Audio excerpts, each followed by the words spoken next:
entre mes mains de Guinevere Glassfield est un premier roman émouvant, passionnant, envoûtant, qui nous entraîne à Amsterdam dans les années 1630 sur les traces de l'histoire d'amour cachée mais avérée d'une jeune servante hollandaise, Helena Jansz van der Stroom, et du philosophe français René Descartes. Helena Jansz van der Stroom, quand elle arrive à Amsterdam pour travailler chez ce libraire anglais, ce n'est déjà plus une servante comme les autres, puisqu'elle a appris à lire et à écrire seule.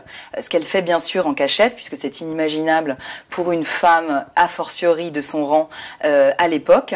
Et c'est ce qui donne d'ailleurs le titre du livre, c'est qu'elle a l'habitude de s'écrire à l'encre de betterave dans la paume de la main, ne pouvant demander du papier et une plume, d'où le titre du roman, Les mots entre mes mains. Arrive un jour un monsieur français qui s'enferme dans sa chambre pour faire des recherches et écrire. Ce monsieur, c'est René Descartes, et justement la soif d'apprendre et l'appétit pour la vie de la jeune femme vont trouver écho dans l'esprit d'abord et le cœur de René Descartes. Alors bien sûr, Helena est protestante, Descartes est catholique, Helena est servante, Descartes est philosophe.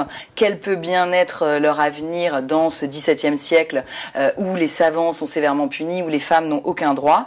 C'est toute l'histoire que vous découvrirez en lisant Les mots entre mes mains.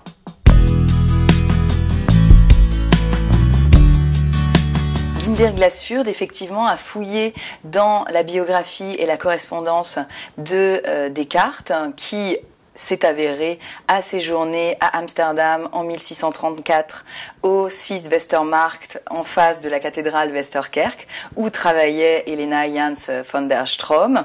Et ensuite, Guinevere Glassfield a établi à partir d'archives, de notaires, d'actes de baptême, etc.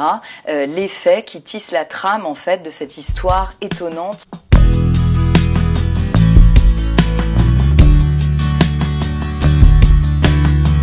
Bien sûr, on pense à la référence à La jeune fille à la perle de Tracy Chevalier, ce roman historique où elle imaginait l'histoire qui se cache derrière le tableau du même nom de Vermeer. Et on retrouve d'ailleurs dans ce livre ce qui fait la beauté du roman historique de Tracy Chevalier, c'est-à-dire la passion impossible, l'atmosphère envoûtante d'Amsterdam à cette époque. Donc, ce qui est intéressant, c'est que ce livre nous permet aussi d'avoir un autre regard sur l'œuvre de René Descartes au catalogue du livre de poche. C'est un livre aussi qu'on rapproche d'une saison à Longbourn de Joe Baker, qui est en fait une espèce de orgueil et préjugés vu du point de vue des domestiques. Donc encore une fois, avec Prélude, on essaye de proposer à la fois des découvertes, la découverte d'une nouvelle voie de la littérature étrangère qu'est Guinevere Glassfield, et des redécouvertes avec un nouveau regard sur l'œuvre de Descartes et ses passerelles vers des titres du livre de poche.